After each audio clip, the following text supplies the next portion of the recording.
Guys, രാത്രി ഒരു മനുഷ്യൻ പോലും ഇല്ലാത്ത ഈ പൊളിഞ്ഞ വീട്ടിൽ ഞാൻ ഒറ്റയ്ക്ക് താമസിച്ചാലോ?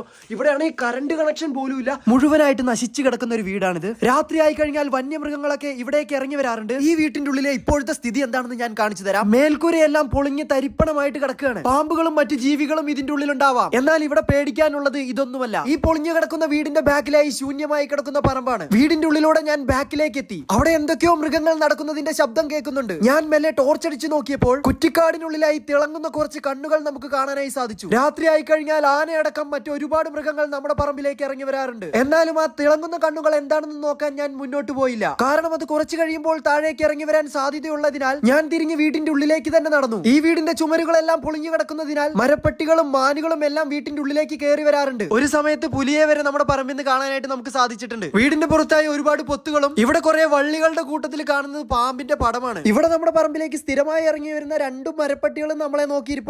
ഇത്രയും കാട്ടുമൃഗങ്ങളുടെയും ഇഴജന്തുക്കളുടെയും സാന്നിധ്യമുള്ള ഈ വീട്ടിൽ ഒരു രാത്രി മുഴുവൻ ഞാൻ ഇവിടെ ഒറ്റയ്ക്ക് കിടന്നുറങ്ങാൻ പോകുന്നതിനെ കുറിച്ചുള്ള നിങ്ങളുടെ അഭിപ്രായം എന്താണെന്ന് കമന്റ് ചെയ്യുക. ഇതാണ് ഇവിടുത്തെ സിറ്റുവേഷൻ. എന്തൊക്കെ റിസ്ക് എടുത്തിട്ടാണെങ്കിലും ഇതിന്റെ ഉള്ളിൽ രാത്രി ഒരു ദിവസം മുഴുവനായിട്ട് നമ്മൾ കിടക്കാൻ പോവാണ്. അപ്പോൾ ആ വ്ളോഗ് കണ്ടവർ ഫോളോ ചെയ്തിട്ട് റിസ്ക് എന്ന് കമന്റ് ഇട്ടാൽ മതി. അപ്പോൾ അടുത്ത വ്ളോഗുമായിട്ട് വരാം.